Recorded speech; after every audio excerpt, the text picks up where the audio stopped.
Kiambote kienu zimpangizame, imono ndioyo pangienu mukungwa Isabel. Kiambote kiaku papa Lumière Kambulu. Kiambote kiaku mpe mama Rebecca le Prince. Kiambote kiaku mama la charmante. Kiambote kienu zimpangizame la réflexion. Enzambe kakala yenu. Ezali ngai lisusu ndeko na bino sœur Isabel. Lelo nasepelika kwa na bino na Kikongo. Tosala jour na répondre nyonso banditi suka na Kikongo. Eza monoko na biso foto linga yango esalaka bien koloba yango. Naye ko répondre nde na uti koloba na motuna oyo tunamaki soki Satan azali adversaire ou bien mosali ou bien nini na kosala na oyo azofinga Nzambe. Papa na ngai Satana azali adversaire ya Nzambe te. Azana capacité kozala adversaire ya Nzambe te. Nzambe azana adversaire te. Mutu azali na hauteur ya kokoma adversaire ya Nzambe azate. Parce que yende mokeli, yakeli tout le monde. Donc conquérant pembeni na ye azate. Tango ya zo sala mutu, tango yakeli mokeli. Moko te azalaki na kwe na ye lokola opposant, ye pas décidé nga pe na okela mokili na nga, nga pe na okela batu na nga te. Tout le monde bakela biso. Donc yazana adversaire te. Azana opposant te. Akozalaka ne pe na adversaire te. Akozalaka ne pe na opposant te. Satana azali Satana, azali moyini. Soki tozongi na Bible, yali na esika moko boye bakomi balobi mawa Nzambe azoloba mawa na bebana se po mutu ake trouble. Soki azala collaborateur ya Nzambe akoko benga ye muta trouble te. Muta trouble ya kaka ko bebisa. Donc soki dejo benga maka muta trouble, donc za mama ya trouble ya ko panza.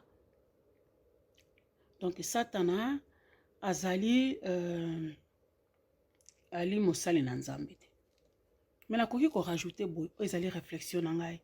Ndeko pe oyo azana na réflexion différent par rapport au yangai ou bien différente par rapport au yangai et que ça la bien ngai pe na yekola. On a zopé saka konga na zanango. Donc Satana aza adversaire ya Nzambe te. Azane kaka muta trouble. Azaka adversaire ya Nzambe te. Deno tukolbake azana capacité kozala adversaire ya Nzambe te. Po Nzambe mutakelai. So albine kaka titete sinon. Atiki yokuna na China. Eloko moko te Satana ko kosala na bomo na biso. Ce qui nous a permettre te bandeko. Donc fongula bino parenthèse mosusu so total la Bible. Je crois que biso na sotobi histoire ya Job. Et so histoire moko vraiment très fort. Quand on le baka kozala na kondima lokola ya Job, c'est incroyable. Satana akenda komona Job. Amona kipenza onini Job azanango. Et soit qui le linga zalaka jaloux mutu ya trouble. Aki kufunda. Abijo balinga ko popesi bloque pelé, opesi bomingo, opesi oyo. Soki kaka olongoli yango akofinga yo. Nzamba ebaki Job abisi abikende zwana yo. Nyonso. Mais molimo ko simba te. Soka za adversaire ngol bato olakisa yo. Na biloko na molimo tout na oleka mo. Na fandi nya. Amani teka linga ko kaka popesi ona wana. Abani ko se justifier. Ana capacité te. Personne n'a capacité lokola Nzambe. Soki kutu lokola zate. Et bon adversaire.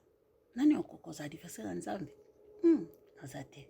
Papa adversaire Nzambe azate. Azape mutinda mina Nzambe te. Amosali Nzambe te. Lui il s'appelait à l'époque Lucifer. Lucifer, ça veut dire lumière, ange de lumière. Azalaki à l'époque. Mais là, l'actualité a sauté. C'est pas tiens na pembe. Question ami balé, nini ngai na kosala.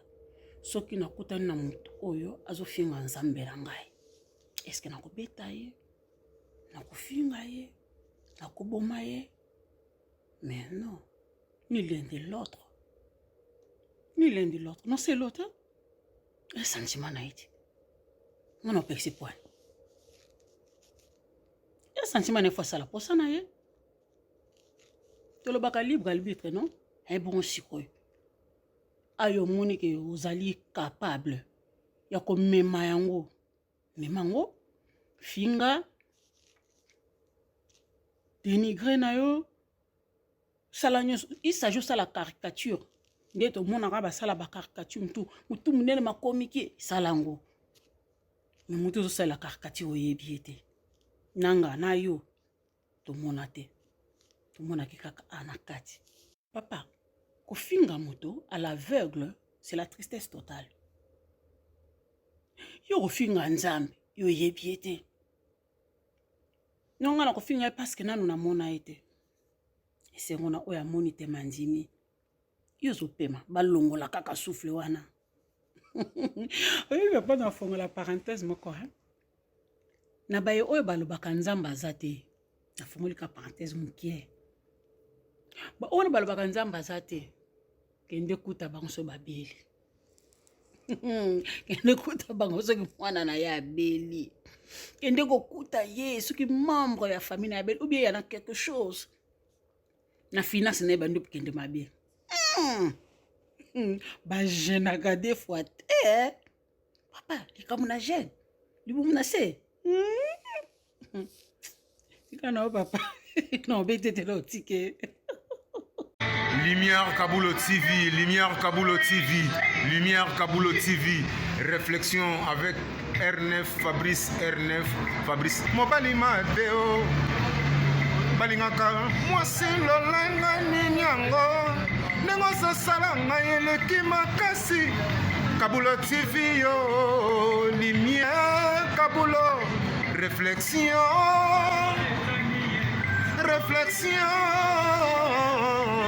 Double CD Fantomas Engayo. Il a été. Il a toujours. Barbito s'abonner chaîne les amoko.